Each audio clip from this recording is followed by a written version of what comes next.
Salut les amis, aujourd'hui nous allons parler des fonctions polynômes, ok, des polynômes du second degré plus précisément, les fonctions polynômes et les fonctions rationnelles. Mais nous allons d'abord introduire les fonctions polynômes du second degré, on est d'accord? C'est quoi une fonction polynôme du second degré? Une fonction polynôme du second degré, c'est une fonction qui est sous la forme f de x est égal à ax au carré plus bx plus c, avec a différent de 0. C'est ça une fonction polynôme du second degré. On est d'accord? Il faut que le a soit différent de 0.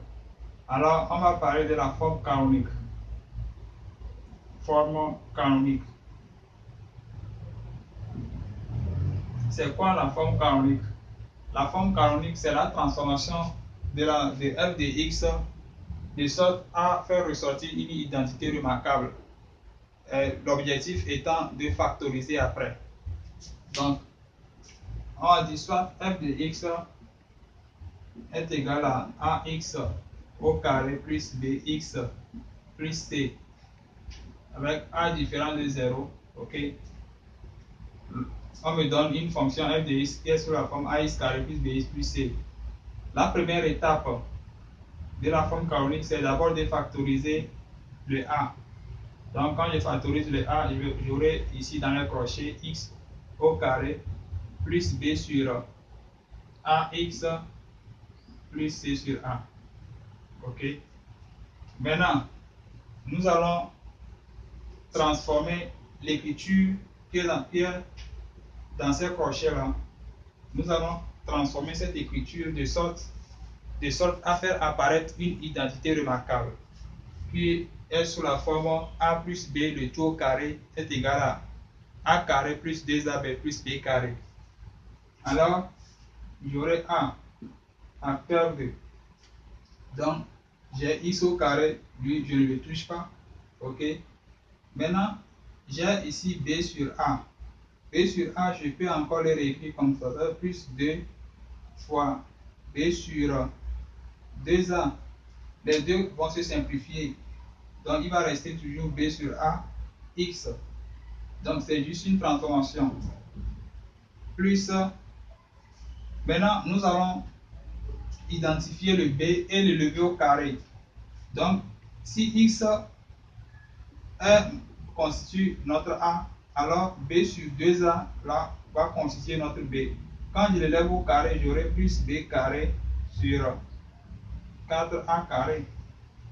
On est d'accord? Sauf que le b carré sur 4a carré n'existe pas ici. Donc, je dois retrancher en même temps b carré sur 4a carré pour que ça devienne 0. Et alors, j'aurai toujours mon expression de départ. Maintenant, plus notre c sur a. On est d'accord? Voilà que ça est. J'ai fait ressortir ou bien j'ai fait apparaître une identité remarquable qui est sous la forme x au carré, c'est-à-dire a au carré plus 2ab plus b carré, que je vais transformer. Donc, j'aurai maintenant a facteur de x, ok, plus, donc, x plus b, donc, x plus b sur 2a, le tout au carré, ok. Ceci, c'est tout ça là. Maintenant, moins b carré sur 4a carré moins. Alors, ceci, je vais transformer pour obtenir également 4a carré ici au dénominateur, de sorte à pouvoir le rendre au même dénominateur, rendre cette expression-là au même dénominateur. Alors, j'aurai moins 4ac sur 4a carré. Ok, voilà.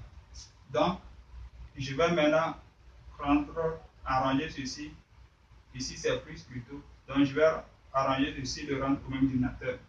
J'aurai a facteur de x plus b sur 2a le tout au carré moins. Donc, j'aurai ici b.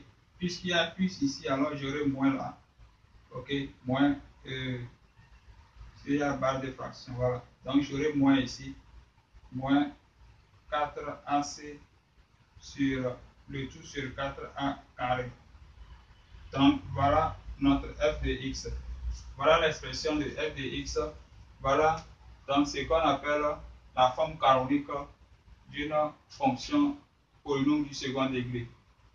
On est d'accord? Maintenant, un petit exemple, comme en exemple, on va dire trouver la forme canonique de f de x égale à 2x au carré moins x moins 1. Ok? On nous demande de trouver la forme canonique de 2x au carré moins x moins 1. Alors, pour commencer, donc j'ai f de x, je factorise 2. Donc j'aurai 2 facteurs de x au carré, ok? X au carré moins x sur 2 moins 1 demi. On est d'accord? Donc je le factorise le 2. Ensuite, je transforme l'écriture là en utilisant ceci. Ok? Donc j'aurai 2 facteurs de x moins 1 quart au carré. Donc j'aurai ici moins 1 16e. Puisque le 1 quart au carré, ça fait 1 16e que je dois retrancher. Maintenant, moins 1 demi. Ok? Ça fait 2 facteurs de x moins 1 quart au carré. Donc, 1 demi, ça fait 8 sur 16. Ok? Moins 1, moins 8, ça va me donner moins 9 sur 16. Voici la forme canonique de la fonction. Maintenant, on peut nous demander plus loin de factoriser notre fonction f de x. Alors, qu'est-ce qu'il faut faire? J'ai ici donc la forme a carré moins b carré. Ok? Donc, je fais f de x est égal à 2 facteur de. Donc, a carré moins b carré, ça nous donne a moins b facteur de a plus b. X moins 1 quart, ça constitue mon a. Et 3 quarts, ça constitue mon b. On est d'accord? Donc, j'aurai x moins 1 quart moins 3 quarts facteur de x moins 1 quart plus 3 quarts. Alors là, j'aurai 2 facteurs de x moins 1 facteur de, puisque moins 1 moins 3, ça fait moins 4 sur 4, ça fait moins 1. Maintenant, moins 1 plus 3, ça fait 2 sur 4, ça fait 1 demi. Donc, ça fait x plus 1 demi là. Donc, voilà la forme factorisée de f. Nous allons revenir dans la prochaine séquence pour parler de la méthode par division euclidienne. Merci de m'avoir suivi.